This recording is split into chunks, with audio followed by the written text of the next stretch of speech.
వాలంటీర్లు లాగా పనిచేస్తూ ఉన్నారు. గతంలో కూడా వీళ్ళ మీద అనేకమైనటువంటి ఇష్యూస్లో పక్కాగా దొరికిపోయినా వీళ్ళకి తాడేపల్లి ఆశీస్సులు ఉండటం వల్ల, తాడేపల్లికి సొంత మనుషులు అవటం వల్ల ఎక్కడా కూడా ఎటువంటి చర్యలు తీసుకోలే. ఇవాళ ఈ ఐపీఎస్లో బరితెగింపు అనేది కనబడతా ఉంది. సాక్షాత్తు ప్రధానమంత్రి వచ్చినటువంటి మోడీ గారు వచ్చినటువంటి సభకే విఫలం చేయాలని ఐపీఎస్లే కుట్ర పన్నారనంటే ఏ విధంగా ఉంది రాష్ట్రంలో పరిస్థితులు?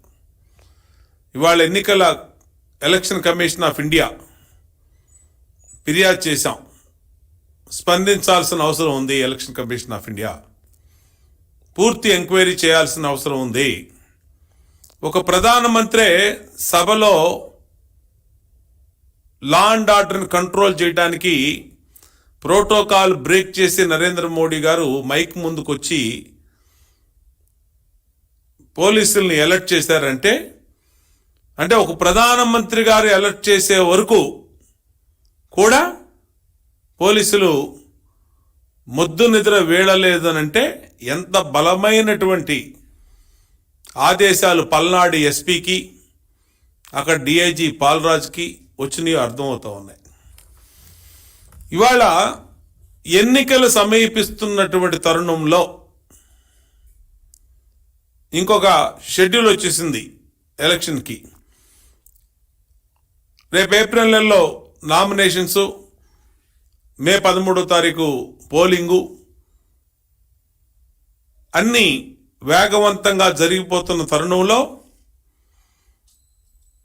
ఏ రాజకీయ పార్టీ అయినా తమ కార్యక్రమాలకి ఆ రాజకీయ పార్టీ నాయకులను వాడుకుంటారు.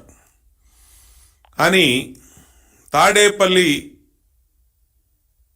వైసీపీ పార్టీ మాత్రం వినూత్నంగా ఐపీఎస్ని బాధ్యతలు పెట్టారు. వైసీపీ నాయకులు చేయాల్సిన బాధ్యతల్ని ఐపీఎస్లకి పెట్టి ఐపీఎస్ల పైన ఆ పనులు చేపిస్తున్నారంటే కొంతమంది ఐపీఎస్లు ఎంత దిగజారిపోయి ఇవాళ వన్ సైడ్గా పనిచేస్తూ ఉన్నారో అర్థమవుతోంది. నేను చెప్తా ఉన్నా, వీళ్ళందరికీ పేర్లు కూడా చదువుతా వీళ్ళందరికీ చెప్తా ఉన్నా, ఇంకొక 45 రోజుల్లో జగన్ ఈ రాష్ట్రాన్ని దాటి వెళ్ళిపోతాడు. మీరు ఈ రాష్ట్రంలో పనిచేయాల్సినటువంటి వాళ్ళు ఇప్పటికే తప్పుల మీద తప్పులు చాలా చేశారు. నేను చదవబోయే పేర్లు. ఇప్పటికైనా మీరు మేల్కొనకపోతే మొత్తం మీ సర్వీస్ రికార్డ్స్ అన్నీ కూడా మొత్తం అన్ని రకాలుగా ఇరుక్కుంటారు. ఇవాళ దీంట్లో ముఖ్యమైనటువంటి బాధ్యతని రాష్ట్రంలో అభ్యర్థులకి, ఎవరైతే వైసీపీ 175 అసెంబ్లీ కాన్స్టిట్యున్సీ అభ్యర్థులకు, 25 పార్లమెంట్ అభ్యర్థులకి డబ్బు, మద్యం సప్లై చేసే బాధ్యతని చిత్తూరు ఎస్పీ రిష్యంత్ రెడ్డి మీద పెట్టారు. అంటే ఇతను ఐపీఎస్ చదువుకొని ఇప్పటికే పొంగనూరులో అనేకమైన అక్రమ కేసులు పెట్టి పెద్దిరెడ్డి బంధువుగా ఉండి ఇతను పెద్దిరెడ్డి ఇంట్లో మరి